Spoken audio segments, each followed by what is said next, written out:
Hola, buenas tardes desde Sevilla. Este vídeo informal se graba con la intención de, bueno, acabar mi proyecto de trabajo de fin de grado en la Universidad de Sevilla en Filología Hispánica sobre Elena Garro.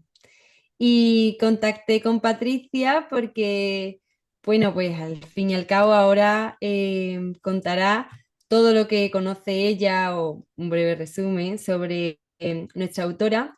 Y bueno, la verdad es que para mí es un honor, la verdad, y un placer. Me muero de ilusión y de nervios, por muy informal que sea. Y nada, he preparado, como ella también sabe, cinco, seis preguntas, me parece que son seis preguntas, para poner un poco en contexto sobre el realismo mágico y sobre la figura de Elena Garro. Y bueno, este vídeo se hace también con el fin de difundir a la autora y toda su obra, por supuesto. Hola, Patricia.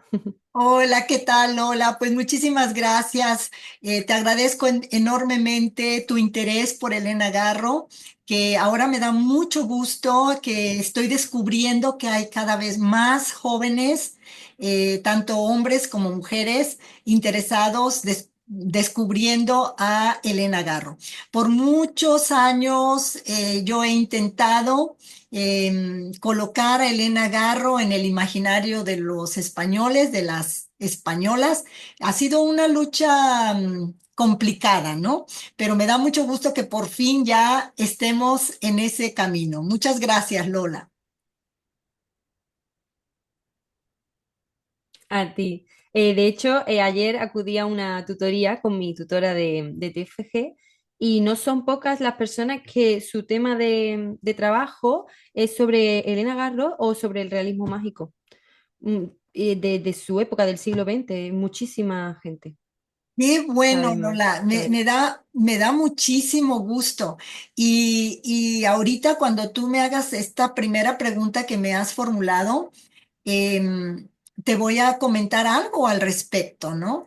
Como curiosamente, en 1962, cuando Octavio Paz le propuso a Seix Barral publicar los recuerdos del porvenir de Elena Garro, porque Octavio Paz tenía una gran deuda con Elena Garro, Seix Barral la rechazó. Bueno, los lectores de Seix Barral la rechazaron precisamente por el manejo del realismo mágico. Seix Barral le comenta a Elena Garro, ¿no? Porque se pone en comunicación con ella, Elena le manda la novela y Seix Barral le dice, lamentablemente en estos momentos en España la tendencia es la novela realista. Entonces los tres lectores que Seis Barrales había asignado para que leyeran la novela, la rechazaron. Qué interesante, ¿no? Y que hoy en día tú me comentas que hay un gran auge en estos momentos en España por el realismo mágico hispanoamericano. Pues sí. Bueno, pues empezamos, si quieres, con Sí. la primera pregunta. La tengo aquí apuntada. Y es, ¿qué significa para usted la vuelta al movimiento hispanoamericano en los últimos años? Es decir, ¿qué cree que ha provocado en nosotros el realismo mágico para tenerlo tan presente en nuestra literatura? Bueno, y cine también se tiene últimamente. Exactamente, exactamente. Pues bueno, el realismo mágico en la literatura hispanoamericana, en realidad, Lola, siempre ha estado presente, ¿no? A través de los escritores del canon literario, ¿no? En las primeras décadas del siglo XX, pues escritores como Miguel Ángel Asturias, Alejo Carpentier, posteriormente Juan Rulfo, eh, el mismo Gabriel García Márquez, eh, Isabel Allende, que es una escritora que también ha trabajado el realismo mágico, una escritora que lo ha comercializado, ¿no? Mucho más que estos otros autores. Pero la que no ha estado presente dentro del movimiento del realismo mágico y pareciera que hay una vuelta, un renacimiento a este movimiento es Elena Garro, porque Elena Garro estuvo marginada, ¿no? Estuvo cubierta por esta leyenda negra que orquestó el gobierno de Gustavo Díaz Ordaz en el marco de la masacre de Tlatelolco del 2 de octubre, ¿no? De ese año de 1968, en donde la acusaron falsamente de ser una complotista, ¿no? El gobierno de Díaz Ordaz la acusó de encabezar un complot para derrocar al gobierno, junto con Carlos Alberto Madrazo Becerra, pero además no solamente la acusaron de complotista, también de traidora, de revelar los nombres de los intelectuales, de los escritores mexicanos involucrados en el movimiento estudiantil, lo cual también era falso, ¿no? Lo que el gobierno de Díaz Ordaz quería era descalificar, desacreditar y eliminar tanto al político eh, Madrazo, ¿no? El político tabasqueño que estaba buscando democracia en México, como a Elena Garro. Eran dos figuras que estaban creando mucha inestabilidad dentro del sistema político postrevolucionario mexicano, ¿no? Dentro de la dictadura del PRI, del partido en el poder. Entonces, esto causó que el gobierno creara una leyenda negra en torno de Elena, desacreditándola y sobre todo azuzando una enemistad entre los intelectuales del canon, ¿no? Entonces, el rechazo hacia Elena fue inmenso, tanto de parte de los intelectuales como digamos, de las instituciones culturales patrocinadas por el gobierno. Entonces, Elena Garro es la que va a quedar fuera del movimiento, bueno, del famoso movimiento del boom latinoamericano y del realismo mágico, que el realismo mágico fue como el caballito de batalla del boom latinoamericano, ¿no? Que tuvo un gran auge en los años 60. Entonces, ella es la que queda fuera, la que queda marginada, pero en realidad el movimiento ha permanecido vigente, presente a lo largo de las décadas. ¿Por qué? Porque escritores como Juan Rulfo, bueno, Miguel Ángel Asturias primero, ¿no? Luego Juan Rulfo, Alejo Carpentier, García Márquez con Cien años de soledad, pues lo han mantenido vivo y presente y vigente. Entonces, pareciera que hubiera una vuelta al realismo mágico con las nuevas generaciones, con ustedes, con las nuevas generaciones que están descubriendo la grandeza de Elena Garro como pionera de este movimiento, ¿no? Elena Garro no solamente es pionera del realismo mágico en la narrativa, con su novela Los recuerdos del porvenir, que se publicó 4 años antes que Cien años de soledad, ¿no? Y que además García Márquez, ya sabemos, hoy en día ya hemos difundido pues sí, la verdad de los hechos de que García Márquez leyó en mecanuscrito Los recuerdos del porvenir, en las tertulias que hacía Octavio Paz en su residencia, ¿no? Y, y entonces tenía ese conocimiento. Y obviamente la influencia de Los recuerdos del porvenir en Cien años de soledad es innegable, ¿no? Pero por otro lado, Lola, Elena Garro es pionera también del realismo mágico en el teatro, porque aunque Elena comenzó a escribir Los recuerdos del porvenir en 1951 y la terminó en el 53 y se publicó 10 años después, ¿no? Hasta el 63, pero ella antes ya se había dado a conocer como dramaturga a finales de los años 50, ¿no? En la segunda mitad de los años 50, ella comienza a escribir una serie de farsas en un acto en donde eh, incorpora elementos del realismo mágico. En obras de teatro como Un hogar sólido, Andarse por las ramas, El encanto, Tendajón mixto, eh, El árbol, Los perros, y estas obras, El Rey Mago es otra obra extraordinaria de Elena, y estas obras en un acto, ella las dio a conocer a finales de los años 50, principios de los 60, es decir, se publicaron en revistas, en suplementos culturales, posteriormente ya se recogieron en libros. Pero esto ha pasado desapercibido, ¿no? O sea, la crítica durante décadas ha ignorado estas contribuciones, innovaciones de Elena Garro dentro de la dramaturgia como de la narrativa. Y hoy en día, cuando ustedes, las nuevas generaciones, están poniendo los puntos sobre las íes y marcando pues sí, las innovaciones, la importancia, la relevancia de Elena Garro, pareciera que hay una vuelta al realismo mágico. En realidad, ahí he estado siempre con estos escritores del canon, ¿no? Elena es la que estamos descubriendo en estos momentos, ¿no? Claro, sí, es asombroso. ¿Me escuchas bien, no, Patricia? Sí, muy bien. Adelante, Lola. Es asombroso cómo en realidad me haces ver que no es una vuelta, sino que estamos descubriendo una nueva visión del realismo mágico a través de escritoras, sobre todo Elena Garro, que antes no se les tenía en cuenta. Porque claro, mi abuelo leía García Márquez, nunca se ha ido el realismo mágico, ¿sabes?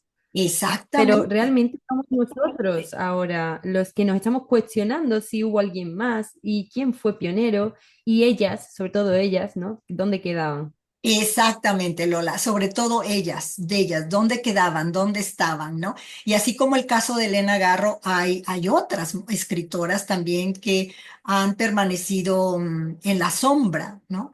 Y que ahora, a raíz pues de un sinfín de elementos que han contribuido a que no dependamos únicamente de la prensa escrita, de la radio y de la televisión y de las obras que publican nada más las grandes editoriales y que son las que se difunden y se traducen a otros idiomas, ¿no?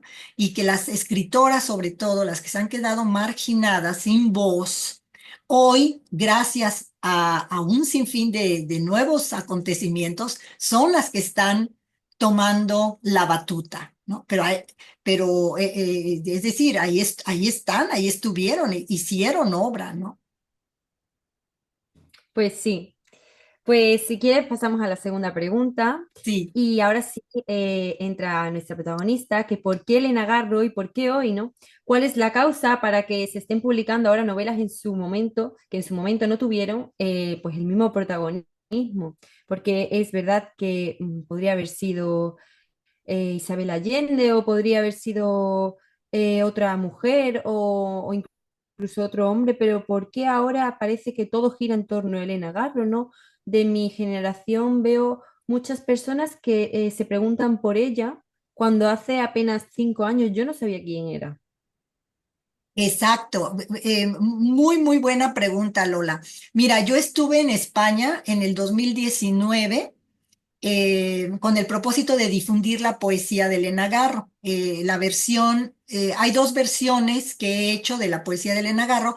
La primera se tituló Cristales de Tiempo, que es la que circula en España a través de la editorial La Moderna. Esta segunda edición que hemos llamado Enriquecida es la que apareció el año pasado en México, con el título de A mi sustituta en el tiempo. Pero en el 2019, cuando yo estuve en España, di unas presentaciones en Madrid, en Barcelona, en Salamanca, en Granada, y creo que en estos cuatro sitios, y realmente nadie sabía quién era Elena Garro. A mí me sorprendió enormemente que hubiera una absoluta ignorancia al respecto. Y estamos hablando de hace 6 años, ¿no? Entonces sí tienes toda la razón de que este descubrimiento de Elena Garro en España es muy reciente, ¿no? Y yo atribuyo al acercamiento ahora a Elena Garro, no solamente en España, Lola, también en México. En México, el descubrimiento de la obra y de la vida de Elena Garro en México es muy reciente.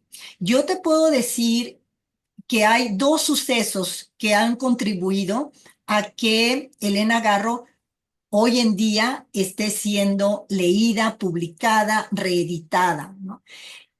Primero, en el año 2000, el año 2016, porque en el 2016 en México, por fin comenzaron las instituciones culturales del país a acercarse a la obra de Elena Garro en el marco del centenario de su nacimiento, ¿no? Entonces hubo un gran revuelo, hubo muchas actividades, muchas publicaciones, muchas conferencias, en fin, ¿no? Entonces eso contribuyó mucho en México para las nuevas generaciones, para los estudiantes sobre todo de literatura, que, bueno, que vieran que había una escritora que estaba totalmente en el anonimato, ¿no? A pesar de que, mira, a pesar de que las obras de Elena Garro se publicaron desde los años 50, 60 y que se han reeditado en los últimos años, no es suficiente, porque no es solamente publicar la obra de un escritor, de una escritora, hay que difundirlas, ¿no? Hay que Claro. darles, hay que haya reseñas, que haya crítica, que haya conferencias. Y esto no sucedió en torno a Elena Garro. Yo puedo decirte que he visto una gran diferencia a raíz del centenario del nacimiento de Elena, ¿no? Porque también las instituciones culturales tienen un gran poder de difusión, no tienen un alcance mayor que podemos tener los académicos, ¿no? Entonces eso contribuyó. Otro factor que en mi opinión contribuyó también al redescubrimiento de Elena Garro en México fue el famoso movimiento Me Too del 2017. Porque ese movimiento estadounidense, ¿no? Que nació en octubre del 2017 con el escándalo que se dio en Hollywood, ¿no? Con este productor, con este magnate, ¿no? Del cine, Harvey Weinstein creo que es, ¿no? Weinstein, y el escándalo del acoso sexual, de las violentaciones a las mujeres, a las actrices, etcétera, fue un movimiento que repercutió no solamente en las altas esferas del cine estadounidense, ¿no? Sino que repercutió en todas las clases sociales y en todos los países. El movimiento Me Too se convirtió en un movimiento global, ¿no? En donde las mujeres tuvieron por primera vez voz para revelar, para dejar el silencio a un lado y comenzar a expresar todas las agresiones que habían padecido, sobre todo en el trabajo, ¿no? En el ámbito laboral. Entonces, este escándalo que se dio en Hollywood y que repercutió a nivel universal, reactivó, yo podría decir que reactivó los movimientos feministas, ¿no? Entonces, las mujeres empezaron a sentirse empoderadas, a tener voz, a revelar, si tú quieres, revelando sus nombres o de manera anónima, pero ya no siendo simplemente un número, ¿no? Sino una presencia en el acoso sexual, en la misoginia, en la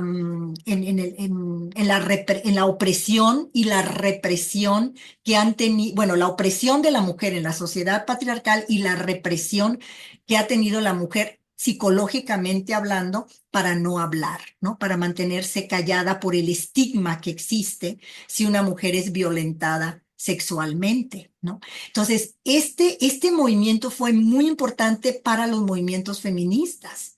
Y estos movimientos feministas, estas mujeres, yo me di cuenta que de todas las clases sociales, comenzaron a hablar.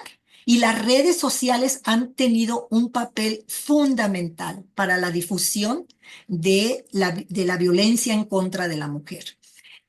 Porque antes, cuando no había ni Internet, ni Facebook, ni Twitter. Bueno, el movimiento Me Too, tú sabes, nació en Twitter, ¿no? Ni Instagram, cuando no existía nada de esto y todos dependíamos únicamente de lo que publicaba la prensa escrita, radio y televisión, que siempre han estado al servicio del poder, ¿no? De los grandes monopolios económicos. Entonces, al tener esta libertad de decir, de hablar en las redes sociales, esto dio un despertar, ¿no? Un despertar. Entonces, Claro. yo considero que las nuevas generaciones ahora, que no dependen, yo sé, a mí muchas veces me dicen, no es que yo ya no, por ejemplo, de los periódicos mexicanos, no, no es que yo ya no leo La Jornada, es que yo ya no leo el Excelsior, es que yo ya no leo X, Y, Z, ¿no? Incluso tengo colegas que me dicen, es que yo ya no leo El País en España, ¿no? Porque son los periódicos del statu quo, ¿no? Entonces, ahora las nuevas generaciones se van a las redes sociales, a las publicaciones independientes. Y ahí es donde estas voces de mujeres que han permanecido relegadas por décadas, no solo en México, también en España, ¿no?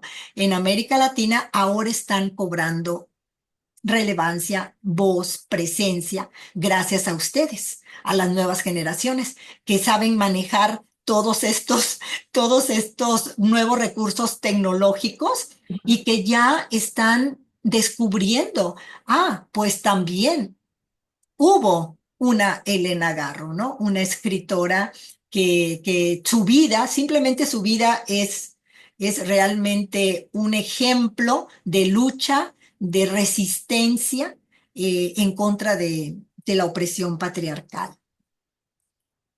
Contesté Claro, tu es que pregunta, es, Lola. sí, por supuesto, y súper bien, de verdad, Patricia. Excelente. Claro, es que ahora hay nuevos ojos, ¿no? Y todas las miradas están ahora presentes, o todas las voces, y es verdad que la historia de Garro conmueve. Yo no me he documentado un poco, claro, no, ojalá muchísimo, pero me he documentado un poco sobre ella para hacer este proyecto y por gusto, porque lo elegí yo. Y la verdad es que lo que más llama la atención, me gustaría decir que es su literatura, que también es una gran escritora, pero es su vida realmente. Y ella misma dice en varias ocasiones, y creo recordar que en un prólogo que escribió usted, también si no es usted, es otra, otra mujer escribió que ella afirma muchas veces que la literatura al final es un reflejo de la persona y de su vida, y aunque sea ficción, la mitad de las veces, por decirlo de alguna manera más cercana, habla de uno mismo, ¿no? Exactamente, exactamente, sí. Elena Garro creía en la literatura de la vivencia, ¿no? Ella decía, yo no puedo escribir nada que no haya vivido, ¿no? Porque yo no sé inventar, ¿no? Entonces, toda Claro, su obra claro, es es, que exacto, o sea, su obra es es lo que más me gusta de autobiográfica. ella. ¿Perdón? Nada, que es lo que más me gustó de ella, que no sabe inventar, que ella sabe decir la verdad, hablar con la verdad. Exactamente, Bueno, exactamente. pues la siguiente pregunta es que ¿qué tiene que aportarnos tanto la figura feminista, podemos entenderlo, como la literatura de Elena Garro en nuestros tiempos? Si tuviese que decantarse por su simbología, ¿qué simboliza Garro en la mujer del siglo XXI? ¿Qué tiene Garro que no tenga otra mujer víctima de esto y escritora también? Sí, bueno, definitivamente, Lola, yo creo que Elena Garro se ha convertido en el siglo XXI en un ícono, ¿no? En una bandera de las nuevas generaciones, especialmente de las mujeres. Porque Elena Garro es una pionera en revelar, en registrar la violencia en contra de la mujer de una manera bastante contundente, bastante fuerte, ¿no? Que yo creo que hasta hoy en día, al menos en México, muchas escritoras pues no se atreven a hacerlo de la manera en que lo hizo Elena Garro desde los años 50, ¿no? Si tú lees Los perros, esta obra de teatro en un acto que habla del secuestro de las niñas, de las jovencitas, ¿no? Porque simplemente porque un hombre la vio, le gustó y bueno, y la secuestra junto con sus compinches y se la lleva y la violenta y la tiene con él hasta que él lo decide, ¿no? Y que no hay justicia, que no hay impunidad y que esto sigue sucediendo en México. En otra obra de teatro, El Rastro. En El Rastro es el marido borracho que llega alcoholizado a su jacal. Estas dos obras tienen lugar en el contexto rural de México, pero que son acontecimientos que suceden en todos los niveles sociales, ¿no? ¿Cuántas veces no escuchamos de políticos, de gobernadores y hasta de presidentes de un país que violentan física y sexualmente a sus esposas, ¿no? Entonces, esto se da en Sí, todos los... quienes ¿Cómo? deberían ser ejemplo. Quienes deberían ser ejemplo, ¿no? Exactamente, exacto, quienes deberían de ser de ejemplo y no lo son, ¿verdad? Y no lo son. Así es, porque estamos, es decir, vivimos en una sociedad patriarcal sumamente opresiva y también difundida a todos los niveles, ¿no? Entonces, en el rastro, el marido llega a su casa, a su jacal, deliberadamente con la intención de asesinar a su esposa. Entonces, es una obra que nos habla de un feminicidio, cuando obviamente en 1957, que Elena Garro escribió esta obra, no existía el término feminicidio, ¿no? Pero es un feminicidio. El esposo la mata porque ha perdido su virilidad, ha perdido su hombría. La sociedad patriarcal lo ha marginado, lo ha eliminado de su entorno, porque al enamorarse de Delfina, ya no está en control de sí mismo, ¿no?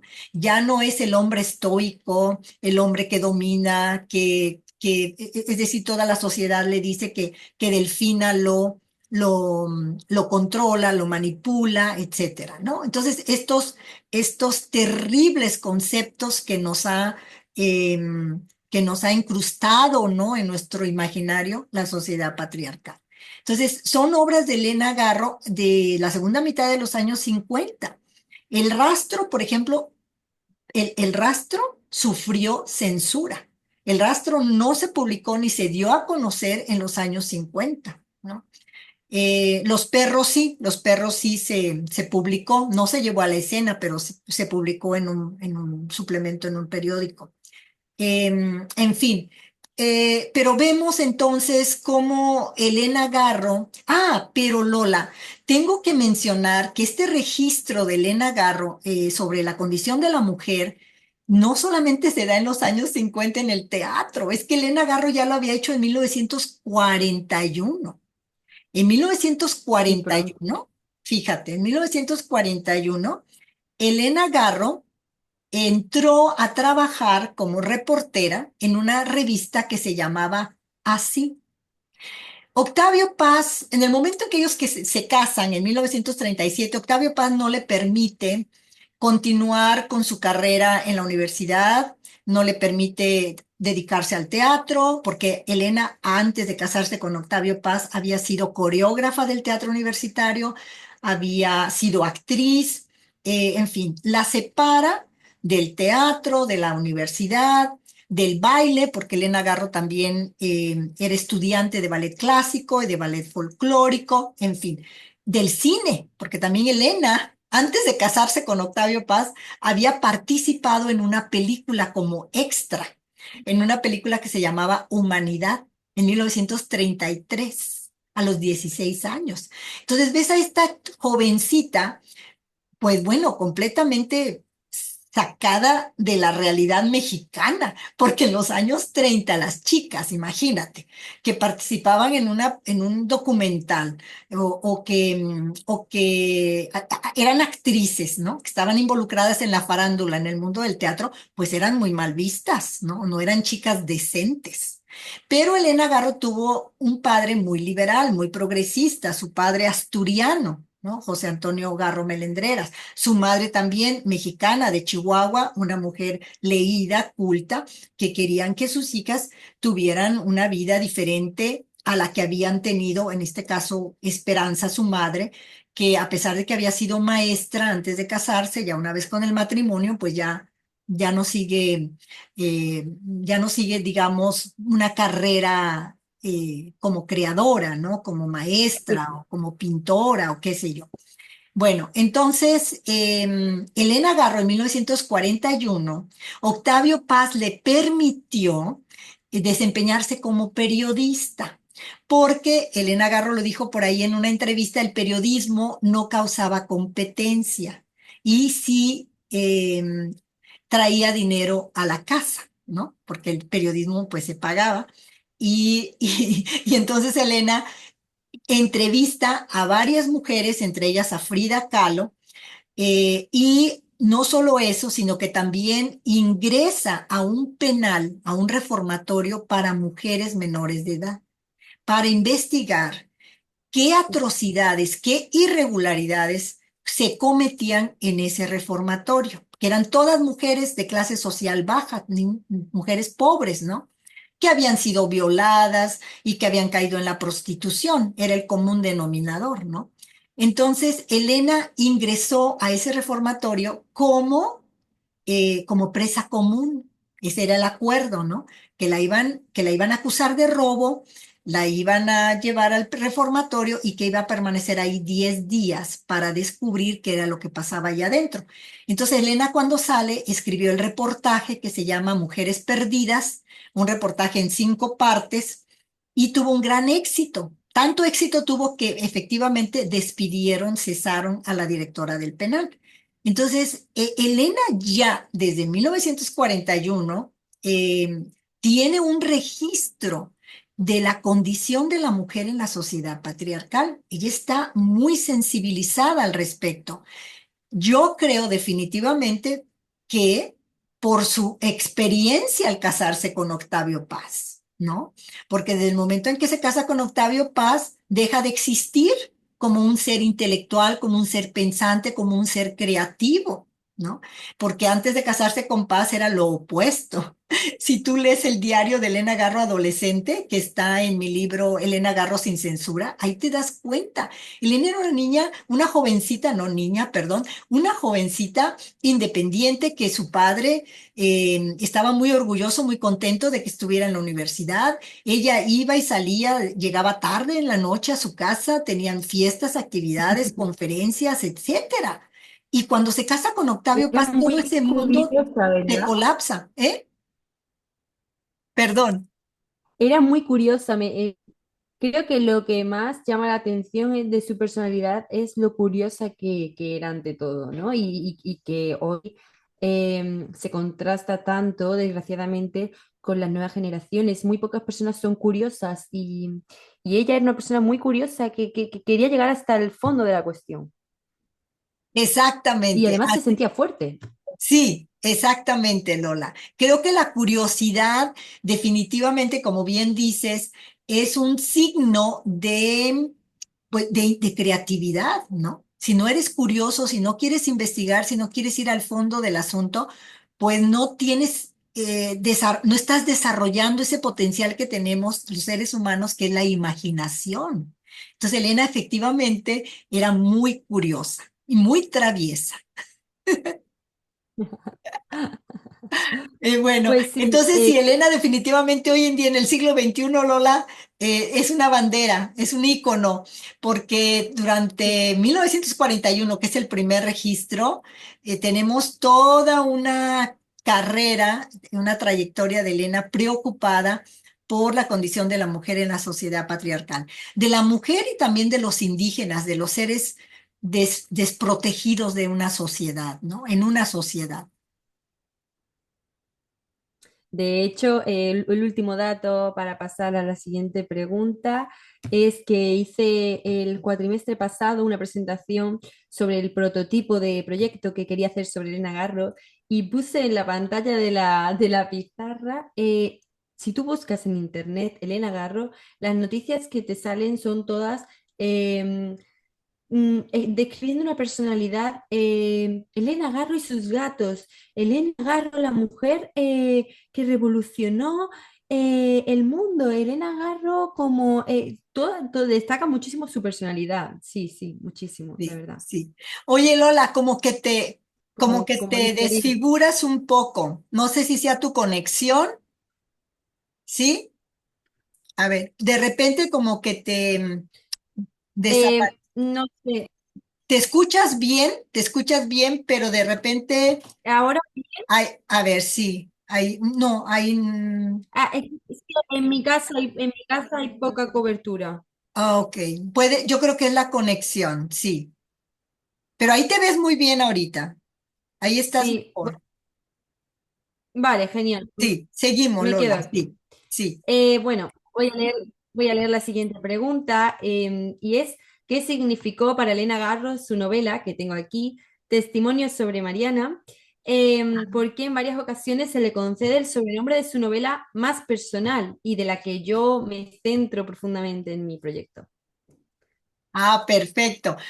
Antes de entrar a testimonios sobre Mariana, respecto a lo que comentabas ahorita, Lola, que cuando pones en el internet Elena Garro y siempre se refieren a ella, ¿no? A su persona, que es una manera de desacreditarla. Es siempre Elena y los gatos, Elena, un poco la desquiciada, ¿no? Elena, la frívola, Elena la que traicionó a los intelectuales, Elena la loca, ¿no? Elena siempre es siempre en un contexto muy negativo, ¿no? O Elena y su ropa elegante, sus trajes de Christian Dior o de Chanel, que así andaba defendiendo a los campesinos, ¿no? Elena Un contexto desafiante. ¿cómo? Contexto desafiante, ¿no? Sí. Desafiante, quizás. Sí, sí, sí, en un contexto desafiante, pero siempre con una mirada crítica de descrédito, ¿no? Siempre, casi siempre. Em, en fin, pero esto es parte de la leyenda negra, ¿no? Esto es parte de la Claro. leyenda negra, porque la negra primero la construyó Octavio Paz a raíz de desde el noviazgo. ¿No? Desde el noviazgo, vamos viendo cómo él va creando en el círculo en el que ellos se van a mover, en el que ellos van a participar, y luego ya de casados lo mismo, va a ser que Elena no, es inestable emocionalmente, ¿no? Que Elena no tiene estabilidad emocional, que Elena es frívola, que Elena es no, problemática, que Elena me persigue, que Elena no me permite tranquilidad para yo poder escribir, etcétera, ¿no? Siempre es en un contexto negativo. Y esta leyenda la creó Octavio Paz, en del mundo intelectual en el que ellos vivían. Claro, porque Elena nunca fue, a pesar de que durante 20 años no pudo escribir, no pudo publicar, porque escribir siempre escribió, pero que no pudo publicar por la opresión de Octavio Paz, a pesar de eso, ella escribió, sí, escribió siempre y desarrolló, cultivó su intelecto y sus intereses, ¿no? Si tú quieres, tras bambalinas, pero lo hizo. Y entonces, a pesar de esto, pues tenemos una gran producción en Elena Garro, esa resistencia, y lo que le molestaba a Octavio Paz es que Elena no fuera la mujer que él quería que ella fuera, ¿no? Es decir, la mujer que se dedica únicamente a servir al esposo, la mujer Sí, la que, mujer sumisa. ¿cómo? La mujer sumisa Exacto, al exacto. marido. Sí, la mujer sumisa, servil, la que funge de secretaria, la que le lleva la agenda de todos sus todas sus actividades, la que le tiene la ropa limpia y puesta para antes de irse a la conferencia, etcétera. Las esposas, las esposas de Gabriel García Márquez, la esposa de Mario Vargas Llosa, hablando de escritores latinoamericanos, son estas mujeres. La segunda esposa de Octavio Paz, Mary Jo. O sea, son mujeres la típica, la clásica mujer creada por la sociedad patriarcal al servicio del marido y ellas completamente Lo desfiguradas, sin bonito, voz, sin identidad, ¿no? sí, perdón, Patricia, lo bonito que es ver crecer a tu pareja, ¿verdad? A la otra persona, desarrollar su genio y su que lleva dentro y su creatividad. Exactamente.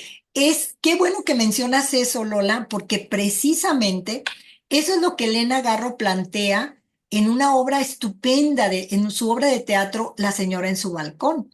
Si tú lees La señora en su balcón, ella plantea a través de los personajes de Clara y de Andrés eso, ¿no? Precisamente que el hombre y la mujer en una relación sentimental tienen que crecer, tienen que desarrollarse, ¿no? Tienen que apoyarse en su búsqueda por su proyecto de vida, ¿no? Pero que los hombres coartan, ¿no? Que los hombres obstaculizan. Entonces, este fue el caso de Octavio Paz y por eso Octavio la desacreditaba, se dedicó a desacreditarla desde novios porque no era la mujer tradicional, era la mujer irreverente, contestataria, curiosa, como tú dijiste, ingeniosa, ¿no? Pero bueno, entonces, sigamos, Lola. Sí, te preguntaba por testimonio sobre Mariana, qué le significó para ella y por qué la denomina como su obra más personal. En varias ocasiones creo haber leído. O sea, que se Sí. denomina como ello. Sí, sí, claro, como su obra más personal. Testimonio sobre Mariana, que estoy muy contenta, que ha publicado recientemente la editorial Bamba en Valencia con una maravillosa, preciosa edición. Y también estoy muy contenta porque la editorial Espinas publicó Inés este año, en febrero, dos de las novelas también muy importantes de Elena Garro. Testimonio sobre Mariana. Podríamos decir que es la novela más personal porque ahí aborda precisamente sus vivencias, su vida al lado de Octavio Paz en ese periodo de 1946, que es cuando ellos viven en París, con Octavio Paz, que tenía un puesto en la Embajada de México en París, de 1946 a 1952 aproximadamente. Y después el periodo de se encuentra Elena Garro con Adolfo Bioy Casares y está también ahí en Nueva York Octavio Paz en 1957, ¿no? En los primeros meses de 1957 que van a Nueva York a unas actividades de las Naciones Unidas. Entonces ese es el otro contexto, digamos, histórico, ¿no? De la vida de estos personajes. Entonces, sí, es la novela definitivamente. Yo creo que el testimonio sobre Mariana fue quizás la novela que más trabajo le costó a Elena Garro terminar, concluir, ¿no? Y ella misma lo dice en una carta, en esa carta que le manda a Gabriela Mora en 1900, a finales de 1974, ¿no? Cuando ella se ha propuesto terminar Testimonio sobre Mariana, porque esta novela la había comenzado en México. 10 años antes, en el 64, había comenzado Testimonios y de hecho publicó un fragmento si mal no recuerdo, es del testimonio de Gabriel en 1967 en una revista en México. Pero después abandonó la novela y la retomó en España, en Madrid, en el exilio, y ahí ella se propone terminarla, contra viento y marea, ¿no? Y de hecho la termina y sí, fue una novela que le costó mucho trabajo precisamente por revelar todas estas vivencias que ella dice, Elena Garro dijo en esa carta a Gabriela Mora, si yo escribo todo lo que viví en ese periodo de mi vida con Octavio Paz, parecería inverosímil, ¿no? Y eso era lo que le costaba a ella mucho trabajo, que fuera a quedar, se fuera a convertir en una novela completamente fantástica, por lo irreal que parecían las situaciones que ella había vivido con Octavio Paz. Y en esa misma carta le dice a Gabriela Mora, pero te aseguro que todo lo que comento aquí es verdad, ¿no? Y no lo dudo en lo más mínimo, solamente, miren, hay que leer, Lola, las cartas de Octavio Paz a Elena Sí, Garro cuando eran novios. Son absolutamente insólitas esas cartas del control que quería ejercer Octavio Paz sobre Elena Garro. Llega un momento, hay unas frases tan alucinantes en donde Octavio Paz la amenaza, le dice, te voy a ir a matar si no dejas el cine, ¿no?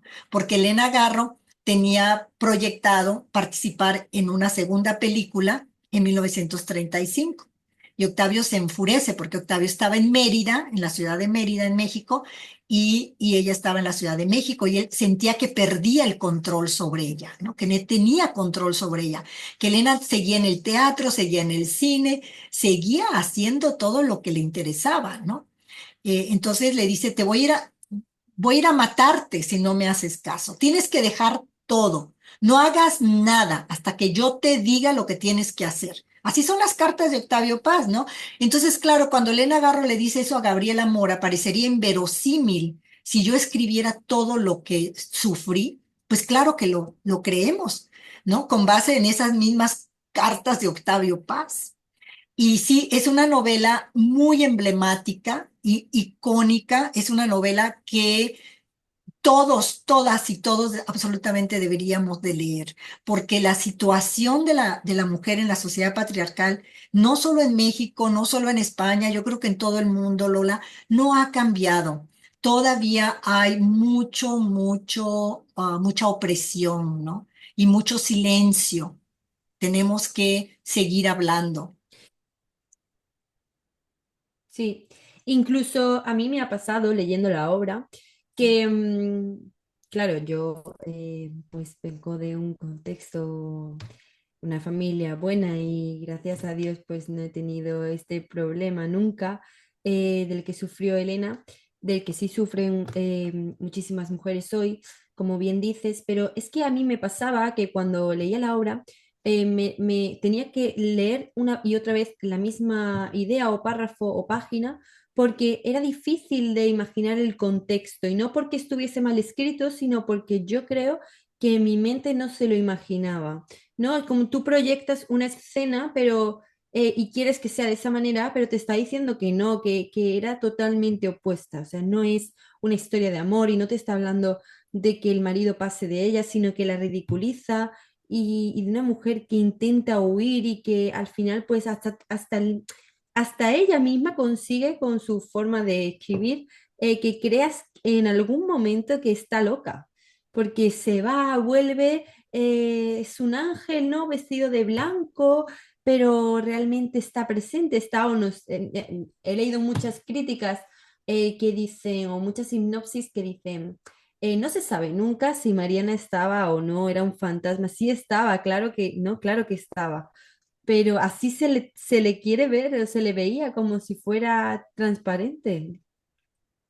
Exactamente. Me llama mucho la atención esto que comentas, Lola, que tú vienes de una familia liberal en donde no has padecido opresión de ningún tipo, ¿no? Ni en tu familia, ni en tu entorno social, y que cuando estabas leyendo testimonios tenías que releer y releer porque simplemente esas escenas no forman parte de tu entorno, ¿no? De tus vivencias, pues sí, de lo que ha sido hasta este momento tu trayectoria por la vida. Y eso me alegra mucho de que ya haya, podemos ver ya estos cambios, ¿no? Y seguramente en muchas familias y en muchas chicas que son muy afortunadas de tener familias progresistas, padres y madres, ¿no?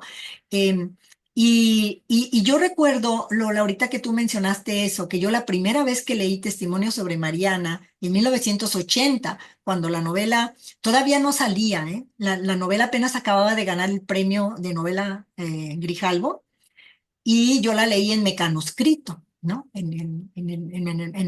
Mecanuscrito con correcciones de Elena y todo a mano, etcétera. Sí, porque yo trabajaba Qué privilegio. Sí, ahí la tengo. Es uno de mis tesoros, ¿no? Es una fotocopia del original, porque yo trabajaba en la dirección de literatura del Instituto Nacional de Bellas Artes con Gustavo Sainz. Y Gustavo Sainz e Ignacio Trejo Fuentes, que era su asistente, su colaborador, también trabajaban en Grijalbo. Y, y, y entonces Nacho, mi amigo, colega Nacho, Ignacio Trejo Fuentes, un día llegó a la oficina y me dijo, mira Patricia, lo que te traigo, ¿no? Y era una copia fotostática de Testimonio sobre Mariana que estaba en prensa, que se iba a publicar, ¿no? Entonces pero yo recuerdo, Lola, que yo la empezaba a leer, estaba leyendo Mariana y yo la tenía que dejar. No le podía dar seguimiento así como leí los recuerdos del Porvenir o como había leído sus obras de teatro, ¿no? Tenía que dejarla, tomarme un respiro y luego continuar, porque era tan profundamente doloroso leer estas escenas, es como tú dices, cómo la ridiculiza, la humilla, la abeja, la insulta delante de quien sea, ¿no? De los amigos, de las amigas le exige que le pida perdón a ciertas personalidades, ¿no? En fin, entonces todo eso nos molesta, ¿no? Nos molesta, nos hierve la sangre. Y bueno, es una novela muy dolorosa, definitivamente, pero que nos refleja. Es un registro vívido de la condición de la mujer en la sociedad patriarcal, ¿no? Y que aquí, fíjate, vemos la agresión física, perdón, vemos la agresión psicológica, emocional principalmente, ¿no? Emocional, psicológica. No vemos la agresión física, ¿no? Imagínate lo que es la agresión física. Y eso no quiere decir que Elena no haya padecido agresión física, ¿eh? La padeció agresión física de parte de Octavio Paz también. Esto lo podemos ver en una obra de teatro que se llama El Cono de Tinieblas, que es una obra que todavía no tiene la suficiente difusión. La publiqué aquí en Elena Garro sin censura. Ahí sí vemos la violencia física, ¿no? Yo creo que aquí Elena se contuvo, ¿no? De no manifestar, de no registrar la violencia física. Sin embargo, la violencia emocional y psicológica es tan fuerte y tan poderosa como la física, ¿no? Y lo vemos en esta novela. Así es que, ¿tú estás trabajando entonces en Testimonio sobre Mariana, Lola, para tu proyecto? Sí, sí, estoy trabajando en testimonios sobre Mariana porque, no sé, me llamó muchísimo la atención. Mi borrador del cuatrimestre pasado hablaba, que aquí lo tengo también, de los recuerdos del porvenir, pero siento que fue muy especial durante mucho tiempo, pero ahora se ven muchas más obras de Elena Garro y una de las que me llamó muchísimo la atención fue Testimonios sobre Mariana, incluso antes de leerla. Cuando ya la leí, es muy dura, sí, te doy la razón con que hay que soltarla, pero es una obra, creo que te engancha también de una manera preocupante, quizás. Tienes que leer y además no vale en cualquier contexto, o a mí personalmente no me servía leer esta novela en el autobús o con mucho ruido porque tenía que concentrarme en qué me quería decir la autora, la protagonista, los otros personajes y qué estaba ocurriendo en cada momento. Sí, me parece una novela increíble, la verdad. Exacto, qué bien lo describiste, Lola. Efectivamente, no es una novela que se puede leer en el ruido del metro o en el ruido del autobús no, de cualquier transporte público o en una cafetería, ¿no? Es como una novela muy íntima, ¿no? Es una novela tan dolorosa, tan agresiva en contra de lo más íntimo, de lo más profundo de un ser humano, ¿no? En este caso de una mujer que necesitas esa paz, esa tranquilidad, ese encierro en un espacio para que te pueda hablar, esta voz femenina te pueda hablar, te pueda llegar a lo más profundo de tus entrañas, ¿no?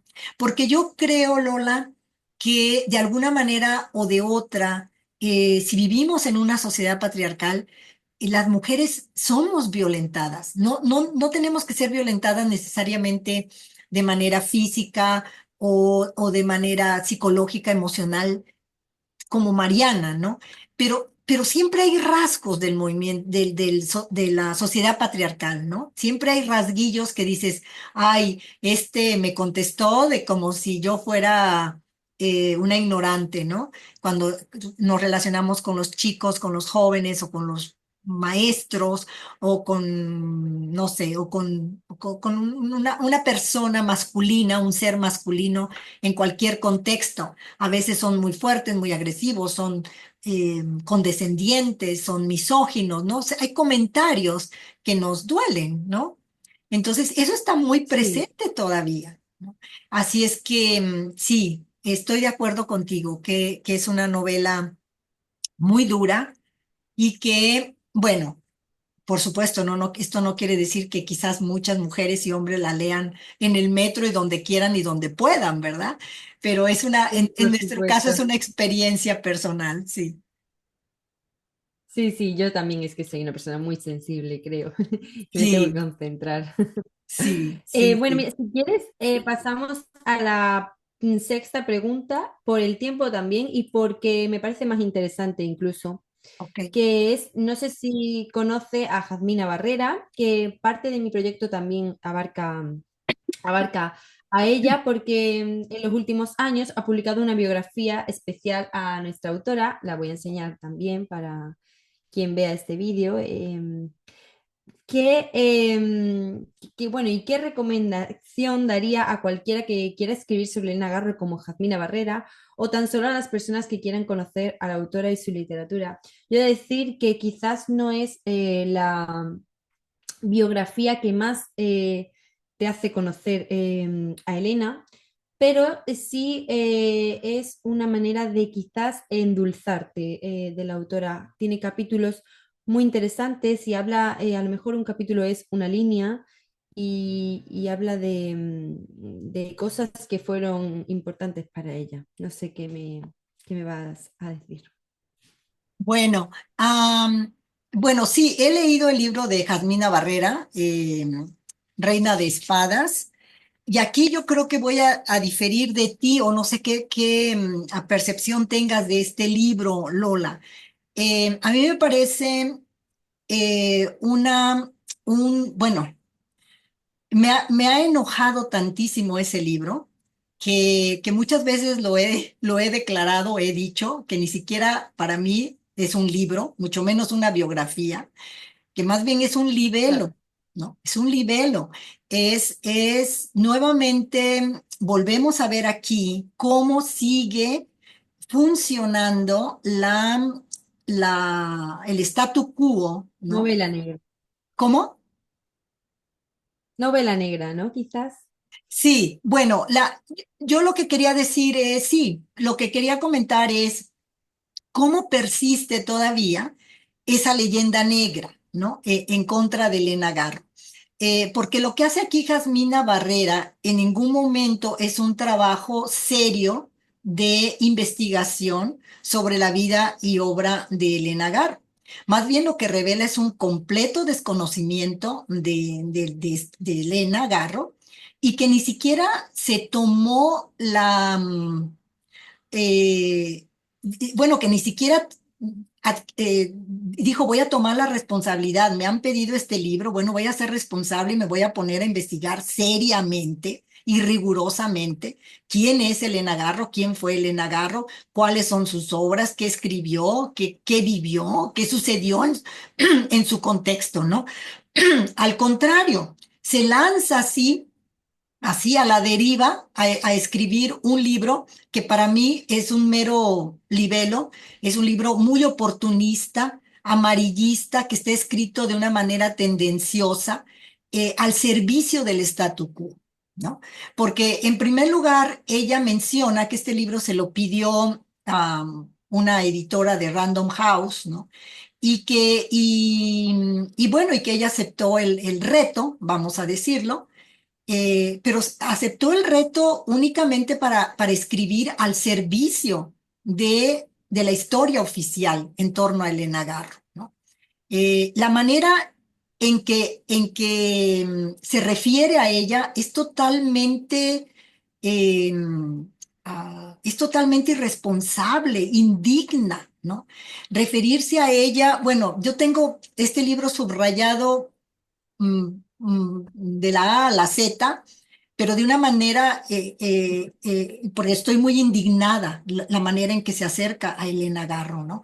En un momento dado llamarla como muerta caótica, ¿no? Cuando en ese apartado de que según ella le va a hacer justicia a Elena Garro y termina llamándola que es una muerta caótica.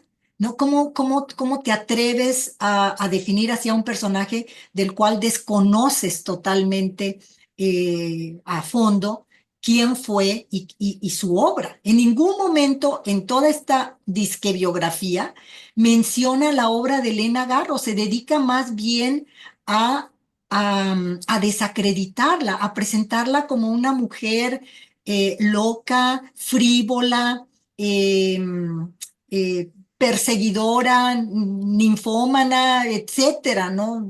Es decir, hay un, no, no, es indignante este libro.